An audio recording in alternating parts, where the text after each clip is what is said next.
നമസ്കാരം പ്രിയപ്പെട്ടവരെ. ഒന്ന് കണ്ണുകൾ അടച്ച് വെറുതെ ഒന്ന് ആലോചിച്ചു നോക്കൂ. ഇന്ന് രാവിലെ എഴുന്നേറ്റപ്പോൾ നിങ്ങൾക്ക് എന്താണ് തോന്നിയത്? ഉന്മേഷം നിറഞ്ഞ, എന്തും കീഴടക്കാൻ കഴിയുന്ന ഒരു വലിയ ഊർജമാണോ, അതോ കിടക്കയിൽ നിന്ന് എഴുന്നേൽക്കാൻ പോലും മടി തോന്നുന്ന വല്ലാത്തൊരു തളർച്ചയാണോ? സത്യസന്ധമായി ചിന്തിക്കണം.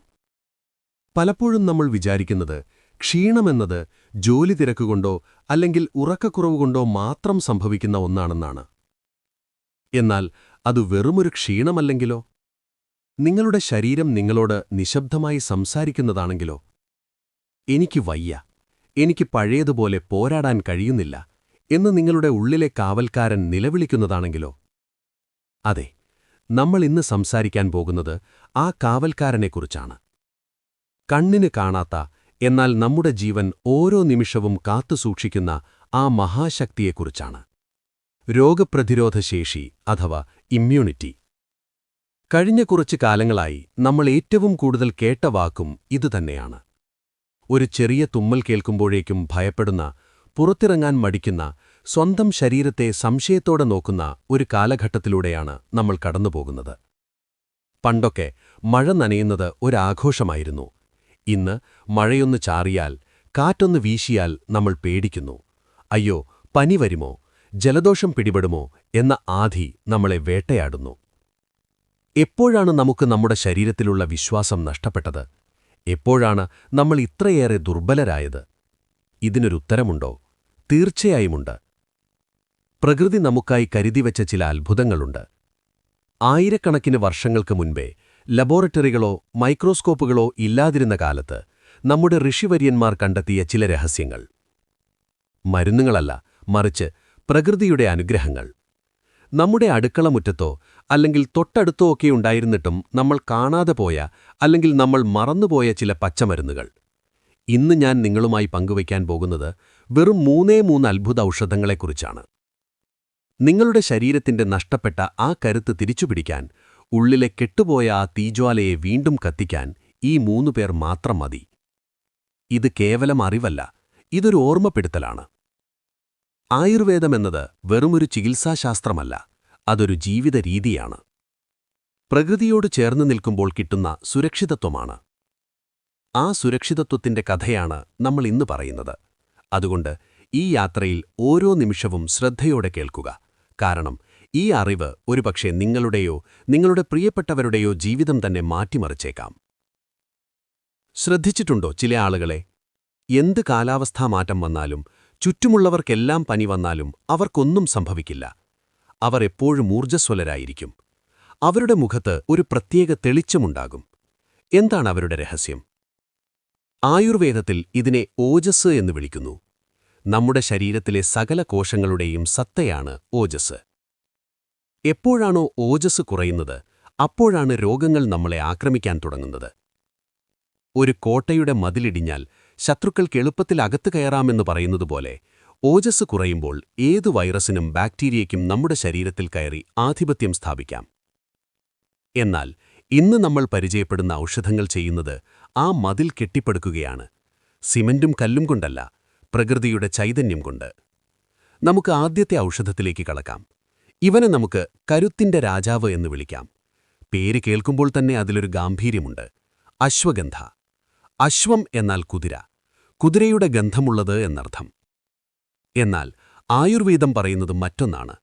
കുതിരയുടേതുപോലെയുള്ള കരുത്തും വേഗതയും ഓജസ്സും നൽകാൻ കഴിവുള്ള ഔഷധമെന്നാണ് ഇതിന്റെ അർത്ഥം.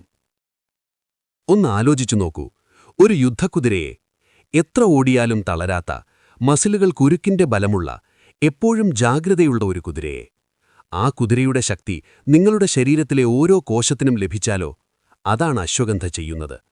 പക്ഷേ അശ്വഗന്ധ വെറുമൊരു മസിലുണ്ടാക്കാനുള്ള മരുന്നാണെന്ന് തെറ്റിദ്ധരിക്കരുത്. രോഗപ്രതിരോധശേഷി കുറയുന്നതിന്റെ ഏറ്റവും വലിയ കാരണമെന്താണെന്ന് നിങ്ങൾക്കറിയാമോ? സ്ട്രെസ് അഥവാ മാനസിക സമ്മർദ്ദം. നമ്മളെല്ലാവരും ഇന്ന് ഓട്ടത്തിലാണ്. ജോലിയുടെ ടെൻഷൻ, വീട്ടുകാര്യങ്ങൾ, സാമ്പത്തിക പ്രശ്നങ്ങൾ, മനസ്സെപ്പോഴും അശാന്തമാണ്. എപ്പോഴാണോ നിങ്ങൾക്ക് സ്ട്രെസ് കൂടുന്നത്, അപ്പോൾ നിങ്ങളുടെ ശരീരത്തിൽ കോർട്ടിസോൾ എന്ന ഒരു ഹോർമോൺ ഉൽപ്പാദിപ്പിക്കപ്പെടുന്നു. ഈ കോർട്ടിസോൾ ഒരു വില്ലനാണ്. അത് നിങ്ങളുടെ പ്രതിരോധ സംവിധാനത്തെ അപ്പാടെ തകർത്തുകളയും. പട്ടാളക്കാർക്ക് ഭക്ഷണം കൊടുക്കാതെ പണിയെടുപ്പിക്കുന്നത് പോലെയാണത്. കുറച്ചു കഴിയുമ്പോൾ പട്ടാളം തളർന്നു വീഴും. അതുപോലെ നമ്മുടെ പ്രതിരോധ കോശങ്ങൾ തളർന്നുപോകും. ഇവിടെയാണ് അശ്വഗന്ധ ഒരു രക്ഷകനായി അവതരിക്കുന്നത്. അശ്വഗന്ധ ഒരു അഡാപ്റ്റോജൻ ആണ്. എന്താണ് ഈ അഡാപ്റ്റോജൻ? പേടിക്കണ്ട, വലിയ ശാസ്ത്രീയ പദങ്ങളൊന്നും പറഞ്ഞ് ബോറടിപ്പിക്കില്ല. ലളിതമായി പറഞ്ഞാൽ, ഒരു സുഹൃത്തിനെപ്പോലെ പെരുമാറുന്ന ഔഷധം. നിങ്ങൾക്ക് സങ്കടം വരുമ്പോൾ ആശ്വസിപ്പിക്കുകയും ക്ഷീണം വരുമ്പോൾ താങ്ങാവുകയും ചെയ്യുന്ന ഒരു ഉറ്റ സുഹൃത്ത്. അശ്വഗന്ധ നിങ്ങളുടെ ശരീരത്തിലെ സ്ട്രെസ് ഹോർമോണുകളെ നിയന്ത്രിക്കുന്നു, മനസ്സിനെ ശാന്തമാക്കുന്നു. ഒരു കൊടുങ്കാറ്റിനു ശേഷം കടൽ ശാന്തമാകുന്നതുപോലെ നിങ്ങളുടെ മനസ്സിനെ ഇത് ശാന്തമാക്കും. മനസ്സ് ശാന്തമാകുമ്പോൾ എന്ത് സംഭവിക്കും? ഊർജം വെറുതെ പാഴാകില്ല. ആ ഊർജം ശരീരം രോഗങ്ങളെ ചെറുക്കാൻ ഉപയോഗിക്കും. രാത്രിയിൽ കിടന്നാൽ ഉറക്കം വരാത്തവരുണ്ടോ? തിരിഞ്ഞും മറിഞ്ഞും കിടന്ന് നേരം വെളുക്കാറാകുമ്പോഴേക്കും ഒന്ന് മയങ്ങുന്നവർ. നല്ല ഉറക്കം കിട്ടിയില്ലെങ്കിൽ പ്രതിരോധശേഷി ഉണ്ടാകില്ല എന്ന് ശാസ്ത്രം പറയുന്നു. അശ്വഗന്ധയുടെ മാന്ത്രികത ഇവിടെയും പ്രവർത്തിക്കുന്നു. രാത്രിയിൽ അല്പം അശ്വഗന്ധ ഒരു ഗ്ലാസ് ചൂട് പാലിൽ കലക്കി കുടിച്ചു നോക്കൂ. അമ്മയുടെ മടിയിൽ തലവെച്ച് കിടക്കുന്നത് പോലെയുള്ള ഒരു സുഖം നിങ്ങൾക്കനുഭവപ്പെടും. ഗാഢമായ ഉറക്കം ലഭിക്കും. ആ ഉറക്കത്തിലാണ് ശരീരം കേടുപാടുകൾ തീർക്കുന്നത്, പുതിയ പടയാളികളെ സൃഷ്ടിക്കുന്നത്. ഇനി അശ്വഗന്ധ എങ്ങനെ കഴിക്കാം എന്ന സംശയം നിങ്ങൾക്കുണ്ടാകും. കടകളിൽ നിന്ന് വാങ്ങുന്ന ഗുളികകളേക്കാൾ അതിൻ്റെ വേരുകൾ ഉണക്കിപ്പൊടിച്ച ചൂർണമാണ് ഉത്തമം. 1 ടീസ്പൂൺ അശ്വഗന്ധ ചൂർണം അല്പം നെയ്യോ തേനോ അല്ലെങ്കിൽ ചൂടുപാലോ ചേർത്ത് കഴിക്കാം. എന്നാൽ ഓർക്കുക, ആയുർവേദം കണക്കുകളുടെ ശാസ്ത്രമല്ല, മറിച്ച് അനുപാതങ്ങളുടെ കലയാണ്. നിങ്ങളുടെ ശരീരപ്രകൃതി അനുസരിച്ച് ഇതിൽ മാറ്റം വരാം. എങ്കിലും പൊതുവെ രാത്രി കിടക്കുന്നതിന് മുൻപ് ഇത് ശീലമാക്കുന്നത് നിങ്ങളുടെ നാഡീവ്യൂഹത്തെ ബലപ്പെടുത്തും. അശ്വഗന്ധ നിങ്ങളുടെ നാഡികളെയും മനസ്സിനെയും ബലപ്പെടുത്തിയെങ്കിൽ അടുത്തതായി നമ്മൾ പരിചയപ്പെടാൻ പോകുന്നത് നിങ്ങളുടെ രക്തത്തെ ശുദ്ധീകരിക്കുന്ന, ശരീരത്തിലെ വിഷാംശങ്ങളെ പുറന്തള്ളുന്ന മറ്റൊരത്ഭുതത്തെയാണ്. ഇവനെ നമുക്ക് കൈപ്പുറ്റ അമൃത് എന്ന് വിളിക്കാം. പേര് കേൾക്കുമ്പോൾ മുഖം ചുളിക്കണ്ട. കാരണം നാവിന് രുചിയുള്ളതെല്ലാം ശരീരത്തിന് നല്ലതാകണമെന്നില്ല. പക്ഷേ ഈ കയ്പിനുള്ളിൽ ഒളിഞ്ഞിരിക്കുന്നത് ജീവന്റെ മധുരമാണ്. ഗുളൂച്ചി അഥവാ ചിറ്റമൃത്. അമൃത് എന്ന വാക്ക് വെറുതെ പേരിനുകൂടെ ചേർത്തതല്ല, അമൃതം പോലെ മരണമില്ലാത്തത് എന്നാണിതിനർത്ഥം. ഒരു വള്ളി മുറിച്ചിട്ടാൽ അത് ഉണങ്ങിപ്പോകില്ല. വായുവിൽ നിന്നുപോലും ജലാംശം വലിച്ചെടുത്ത് അത് വീണ്ടും തളിർക്കും. ആലോചിച്ചു നോക്കൂ, മുറിച്ചിട്ടാലും ഉണങ്ങാത്ത ആ ചെടിയുടെ ജീവശക്തി നമ്മുടെ ഉള്ളിലേക്ക് ചെന്നാൽ എന്ത് സംഭവിക്കും? പലപ്പോഴും നമ്മൾ പനി വരുമ്പോൾ പാരസെറ്റമോൾ കഴിച്ച് പനിയെ അമർത്തുകയാണ് ചെയ്യുന്നത്. എന്നാൽ ചിറ്റമൃത് ചെയ്യുന്നത് അതല്ല. അത് പനിക്ക് കാരണമായ അണുക്കളെ വേരോടെ പിഴുതെറിയുകയാണ് ചെയ്യുന്നത്. നമ്മുടെ രക്തത്തിലെ വെളുത്ത രക്താണുക്കൾ, അതായത് നമ്മുടെ ശരീരത്തിലെ പട്ടാളക്കാർ, അവരുടെ എണ്ണം കൂട്ടാനും അവർക്ക് ശത്രുവിനെ തിരിച്ചറിയാനുള്ള കഴിവ് നൽകാനും ചിറ്റമൃതിനോളം പോന്ന മറ്റൊരു മരുന്നില്ല എന്ന് തന്നെ പറയാം. ത്രിദോഷങ്ങളെയും വാതം, പിത്തം, കഫം ഇതൊരുപോലെ നിയന്ത്രിക്കുന്നു. അതായത് ശരീരത്തിന്റെ താളം തെറ്റാതെ നോക്കുന്നു. ഒരു പഴയ കഥയുണ്ട്. പണ്ട് ദേവാസുര യുദ്ധം നടന്നപ്പോൾ അമൃത് ലഭിക്കാൻ വേണ്ടി സമുദ്രം കടഞ്ഞു. അന്ന് അമൃത് കുടിക്കുമ്പോൾ ചില തുള്ളികൾ ഭൂമിയിൽ വീണു എന്നും അവിടെയാണ് ചിറ്റമൃതുണ്ടായത് എന്നും ഒരു ഐതിഹ്യമുണ്ട്. അത് വെറുമൊരു കഥയായിരിക്കാം, പക്ഷേ അതിൻ്റെ ഗുണങ്ങൾ അനുഭവിച്ചറിഞ്ഞവർക്ക് അതൊരു കഥയല്ല, സത്യമാണ്. പ്രമേഹ രോഗികൾക്ക് ഇതൊരനുഗ്രഹമാണ്. രക്തത്തിലെ പഞ്ചസാരയുടെ അളവ് കുറയ്ക്കാൻ മാത്രമല്ല, പ്രമേഹം മൂലം ശരീരത്തിനുണ്ടാകുന്ന ക്ഷീണവും തളർച്ചയും മാറ്റാനും ഇത് സഹായിക്കും. നിങ്ങളുടെ വീട്ടുമുറ്റത്തൊരു ചിറ്റമൃത് വള്ളിയുണ്ടെങ്കിൽ നിങ്ങൾക്കൊരാശുപത്രി കൂടെയുണ്ട് എന്ന് പറയാം. അതിൻ്റെ തണ്ട് ചതച്ച് വെള്ളത്തിലിട്ട് തിളപ്പിച്ചു കുടിക്കുന്നത് ശരീരത്തിലെ ഓരോ കോശത്തെയും ഉണർത്തുന്നതിന് തുല്യമാണ്. പ്രത്യേകിച്ച് തുടർച്ചയായി പനി വെളുന്നവർക്കും അലർജി പ്രശ്നങ്ങളുള്ളവർക്കും ചിറ്റമൃതൊരു രക്ഷകവചമാണ്. നമ്മൾ ശ്വസിക്കുന്ന വായുവിലും കുടിക്കുന്ന വെള്ളത്തിലും നിറയെ വിഷാംശങ്ങളുള്ള ഈ കാലത്ത് നമ്മുടെ കരളിനെ സംരക്ഷിക്കാൻ ചിറ്റമൃത് അത്യാവശ്യമാണ്. കരളാണ് നമ്മുടെ ശരീരത്തിലെ അരിപ്പ. ആ അരിപ്പ ബ്ലോക്കായാൽ ശരീരം മുഴുവൻ മാലിന്യം നിറയും. ചിറ്റമൃത് കരളിനെ വൃത്തിയാക്കുന്നു, ജീവൻ നൽകുന്നു. ഓർക്കുക സുഹൃത്തുക്കളെ, ആരോഗ്യമെന്നത് ഒരു ദിവസം കൊണ്ടുണ്ടാക്കിയെടുക്കാവുന്ന ഒന്നല്ല, അതൊരു തപസ്സാണ്. നമ്മളിപ്പോൾ 2 വലിയ പോരാളികളെ പരിചയപ്പെട്ടു: കരുത്തുറ്റ അശ്വഗന്ധയും ജീവൻ നൽകുന്ന ചിറ്റമൃതം. പക്ഷേ നമ്മുടെ ആയുധപ്പുര പൂർത്തിയാകണമെങ്കിൽ ഒരാൾ കൂടി വേണം, നമ്മുടെ അടുക്കളയിലെ രാജാവ്. നമ്മൾ നിത്യം കാണുന്ന എന്നാൽ വില മനസ്സിലാക്കാത്ത സ്വർണ്ണ നിറമുള്ള ആ ഔഷധം ഏതാണെന്നല്ലേ? അതെ, ആ സ്വർണവർണ്ണമുള്ള അത്ഭുതം മറ്റൊന്നുമല്ല, നമ്മുടെ സ്വന്തം മഞ്ഞൾ തന്നെ. ഹരിദ്ര എന്നാണ് ആയുർവേദത്തിൽ ഇതിന്റെ പേര്. ഹരി എന്നാൽ വിഷ്ണു ഭഗവാൻ, അല്ലെങ്കിൽ സ്വർണ്ണനിറം എന്നൊക്കെ അർത്ഥം വരാം. ദൈവികമായ പരിവേഷമുള്ള അടുക്കളയിലെ റാണി. പലരും മഞ്ഞളിനെ കാണുന്നത് കറികൾക്ക് നിറം നൽകാനുള്ളൊരു പൊടി മാത്രമായാണ്. എന്നാൽ ഓർക്കുക, നമ്മുടെ പൂർവികർ ഒരു കാരണവുമില്ലാതെ ഒന്നും നമ്മുടെ നിത്യജീവിതത്തിന്റെ ഭാഗമാക്കിയിട്ടില്ല. എന്തിനാണ് എല്ലാ കറികളിലും മഞ്ഞൾ ചേർക്കുന്നത്? അത് രുചിക്കു വേണ്ടി മാത്രമല്ല, മറിച്ച് നമ്മൾ കഴിക്കുന്ന ഭക്ഷണത്തിലൂടെ ഏതെങ്കിലും വിഷാംശമോ ബാക്ടീരിയയോ ഉള്ളിൽ കടക്കുന്നുണ്ടെങ്കിൽ അതിനെ നശിപ്പിക്കാൻ കാവൽ നിൽക്കുന്നൊരു പോരാളിയാണ് മഞ്ഞൾ. ചെറുപ്പത്തിൽ കളിച്ചു വീണ് കാലുമുറിഞ്ഞാൽ അമ്മൂമ്മമാർ ഉടനെ ഓടിച്ചെന്നെടുത്തുകൊണ്ടുവരുന്നത് മഞ്ഞളും പച്ചിലയുമായിരിക്കും. അന്ന് നമ്മളതിനെ പുച്ഛിച്ചു കാണും. ഇതൊക്കെ എന്തു മരുന്ന് എന്ന് ചോദിച്ചിട്ടുണ്ടാകും. എന്നാൽ ഇന്ന് ആധുനിക ശാസ്ത്രം അത്ഭുതത്തോടെ നോക്കി നിൽക്കുന്ന ഒന്നാണ് മഞ്ഞളിലെ കുർക്കുമിൻ എന്ന ഘടകം. ലോകത്തിലെ തന്നെ ഏറ്റവും ശക്തമായ ആന്റിബയോട്ടിക്, ആന്റിവൈറൽ, ആന്റി ഫംഗൽ ഗുണങ്ങളുള്ള ഒന്നാണിത്. എന്നാൽ മഞ്ഞളിന്റെ മാജിക് അവിടെയും തീരുന്നില്ല. നിങ്ങളുടെ ശരീരത്തിനുള്ളിൽ നടക്കുന്ന ഒരു യുദ്ധമുണ്ട്. ഇൻഫ്ലമേഷൻ അഥവാ നീർക്കെട്ട് എന്നാണതിനെ വിളിക്കുക. പലപ്പോഴും നമുക്കറിയാൻ കഴിയില്ലെങ്കിലും നമ്മുടെ ശരീരത്തിനകത്ത് പല അവയവങ്ങളിലും ചെറിയ ചെറിയ നീർക്കെട്ടുകൾ ഉണ്ടാകുന്നുണ്ട്. ക്യാൻസർ മുതൽ ഹൃദ്രോഗം വരെയുള്ള വലിയ രോഗങ്ങളുടെ തുടക്കം ഇത്തരം ചെറിയ നീർക്കെട്ടുകളിൽ നിന്നാണ്. ഈ നീർക്കെട്ടിനെ തീയിൽ വെള്ളമൊഴിക്കുന്നതുപോലെ ശാന്തമാക്കാൻ മഞ്ഞളിന് കഴിയും.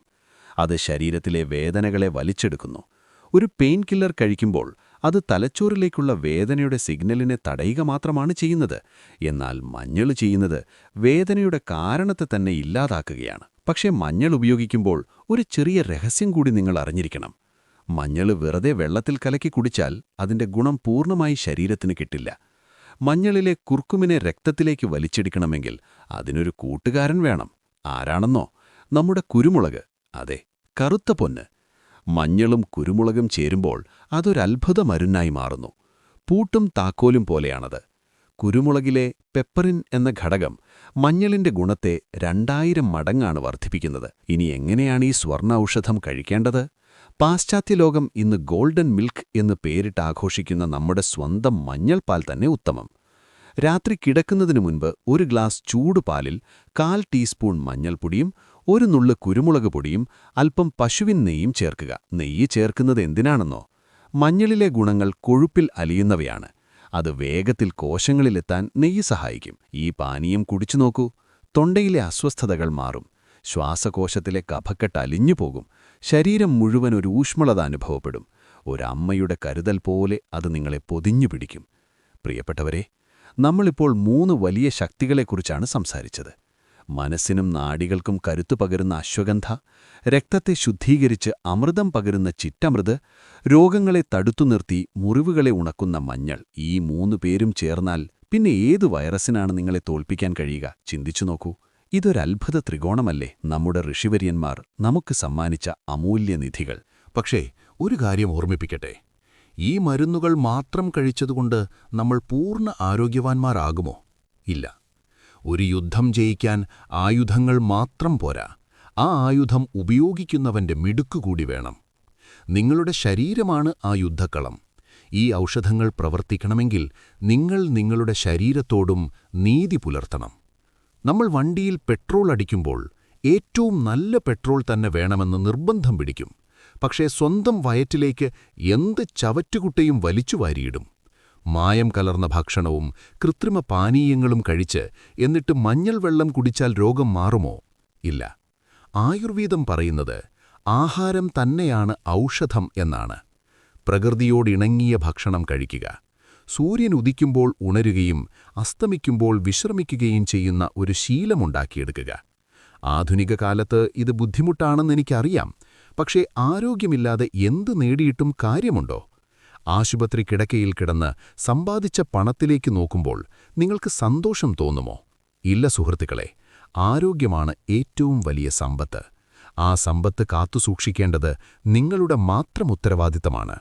ഇന്ന് നമ്മൾ ചർച്ച ചെയ്ത ഈ 3 ഔഷധങ്ങളും അശ്വഗന്ധ, ചിറ്റമൃത്, മഞ്ഞൾ, ഇവ വെറും മരുന്നുകളല്ല. ഇവ പ്രകൃതിയുടെ സ്നേഹമാണ്. അമ്മ മക്കൾക്ക് നൽകുന്ന സ്നേഹം പോലെ ഭൂമിദേവി നമുക്ക് നൽകിയ കരുതലാണിത്. ഇവയെ നിങ്ങളുടെ ജീവിതത്തിന്റെ ഭാഗമാക്കൂ. അസുഖം വന്നിട്ട് ചികിത്സിക്കുന്നതിനേക്കാൾ എത്രയോ നല്ലതാണ് അസുഖം വരാതെ നോക്കുന്നത്. Prevention is better than cure എന്ന് ഇംഗ്ലീഷിൽ പറയും. ആയുർവേദം നൂറ്റാണ്ടുകൾക്ക് മുൻപേ പറഞ്ഞതും അതുതന്നെയാണ്. സ്വസ്ഥസ്യ സ്വാസ്ഥ്യരക്ഷണം. ആരോഗ്യമുള്ളവന്റെ ആരോഗ്യം കാത്തുസൂക്ഷിക്കുക എന്നതാണ് ആയുർവേദത്തിന്റെ ആദ്യ ലക്ഷ്യം.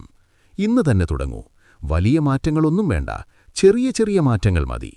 രാവിലെ എഴുന്നേൽക്കുമ്പോൾ ഇന്ന് എന്റെ ശരീരത്തിന് ഞാൻ നല്ലത് മാത്രമേ നൽകൂ എന്ന് തീരുമാനിക്കുക. രാത്രി കിടക്കുമ്പോൾ ഒരു ഗ്ലാസ് മഞ്ഞൾപ്പാർ കുടിക്കുക. ഇടയ്ക്കിടെ ചിറ്റമൃതിട്ട് തിളപ്പിച്ച വെള്ളം കുടിക്കുക. സ്ട്രെസ് തോന്നുമ്പോൾ അശ്വഗന്ധയെ കൂട്ടുപിടിക്കുക. മാറ്റം നിങ്ങൾക്ക് തന്നെ അനുഭവിച്ചറിയാം. കണ്ണാടിയിൽ നോക്കുമ്പോൾ പഴയ ആ ക്ഷീണിച്ച മുഖമല്ല, മറിച്ച് തേജസ്സുള്ള, ആത്മവിശ്വാസമുള്ള ഒരു പുതിയ മുഖം നിങ്ങൾക്ക് കാണാൻ കഴിയും. നിങ്ങളുടെ ഉള്ളിൽ ഉറങ്ങിക്കിടക്കുന്ന ആ ശക്തിയെ ഉണർത്തൂ. രോഗങ്ങളെ ഭയന്ന് ജീവിക്കേണ്ടവരല്ല നമ്മൾ. പ്രകൃതിയുടെ കരുത്ത് കൂടെയുള്ളപ്പോൾ എന്തിനെ പേടിക്കണം? ഈ അറിവ്, ഇത് വെറും അറിവായി സൂക്ഷിക്കാനുള്ളതല്ല, ഇത് പകർന്നുകൊടുക്കാനുള്ളതാണ്. ഒരുപക്ഷെ നിങ്ങളുടെ ഒരു ഷെയർ അല്ലെങ്കിൽ ഈ വിവരം പറഞ്ഞുകൊടുക്കുന്നതുവഴി ഒരാളുടെ ആരോഗ്യം മെച്ചപ്പെട്ടേക്കാം, ഒരാളുടെ ജീവൻ രക്ഷപ്പെട്ടേക്കാം.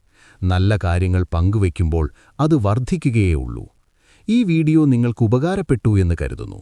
നിങ്ങളുടെ മനസ്സിനെ സ്പർശിച്ചുവെങ്കിൽ, നിങ്ങൾക്കിതിൽ നിന്ന് എന്തെങ്കിലും പുതിയതായി പഠിക്കാൻ കഴിഞ്ഞുവെങ്കിൽ ദയവായി ഈ ചാനൽ സബ്സ്ക്രൈബ് ചെയ്യാൻ മറക്കരുത്. അതൊരു വലിയ പ്രചോദനമാണ്. ഇനിയും ഇതുപോലെയുള്ള നമ്മുടെ പാരമ്പര്യത്തിന്റെ, പ്രകൃതിയുടെ അറിവുകളുമായി ഞാൻ വരും. അതുവരെ പ്രകൃതിയോട് ചേർന്ന് നിൽക്കുക, ആരോഗ്യത്തോടെ ഇരിക്കുക, സന്തോഷത്തോടെ ഇരിക്കുക. ഓർക്കുക, നിങ്ങളുടെ ആരോഗ്യം നിങ്ങളുടെ കൈകളിലാണ്. മറ്റാരേക്കാളുമധികം നിങ്ങളുടെ ശരീരം ആഗ്രഹിക്കുന്നത് നിങ്ങളുടെ സ്നേഹമാണ്. ആ സ്നേഹം കൊടുക്കൂ. തിരിച്ച് അത് നിങ്ങൾക്ക് നൽകുന്നത് അത്ഭുതങ്ങളായിരിക്കും. നന്ദി, നമസ്കാരം.